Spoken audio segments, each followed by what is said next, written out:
Hello, my name is Eric Paetkau, and I am the music director of the Saskatoon Symphony Orchestra. With great works of art, we often don't see the transformations or the tribulations that the work goes through before it becomes the so-called finished product. Take, for instance, Mozart's Haffner Symphony, his 35th symphony, in our upcoming concert entitled the Red Violin. This work started out first as a serenade and then became a symphony. And it's interesting how it transformed from one to the other. The serenade was commissioned by a family friend of the Mozarts, Mr. Haffner. He was to become a noble, and this work was there to celebrate this occasion. And so Mozart's father said, "Wolfgang, you've got to write this piece. It's for our friend." And Mozart said, "You know what? I'm really busy. I've got teaching, I've got performances, I'm writing other stuff. I really can't do this." But in the end, he actually did do it. And he wrote something very quickly, sent it off. And after this whole occasion happened, a few months later, Mozart said, "Hey, you know, Father, I would love that score back because I want to perform it at an actual concert."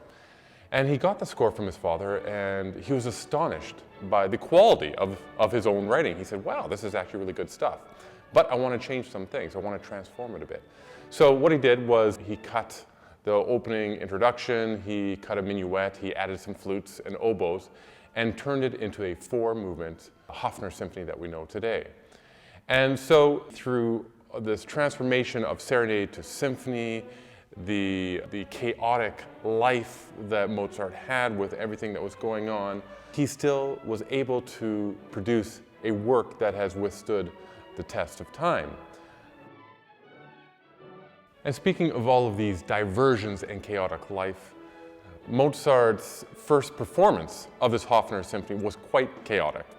At the concert, he performed the first movement at the beginning and the last movement at the end, but in between were a lot of other different things. For instance, there were two piano concerti, there were some arias, there was another serenade, not the Haffner, but another serenade, and he even improvised a few just because that's what you did at a concert, and also the other two movements of the symphony within this whole concert. And so if that work can withstand that amount of diversion and chaos in one concert throughout many years afterwards, it's definitely a masterpiece. And so this kind of encapsulates Mozart's life in general. In his short 35 years of living, he was on tour for 3,720 days of his whole life. That's almost a third of his life. He was constantly performing, constantly composing, teaching. He had a very lively marriage with kids. And so his life was always go, go, go. And what's astonishing is the amount of masterpieces that he composed within this short amount of time and this chaotic life. And the Haffner Symphony is a very fine example of the solid, creative, and compactful pieces that he wrote. And at the beginning I talked about a so-called finished product. And yes, Mozart handed down this symphony as a so-called finished product, but it's not. It's just notes on a paper, and every time a new group or an orchestra performs it, it's a new recreation of that music.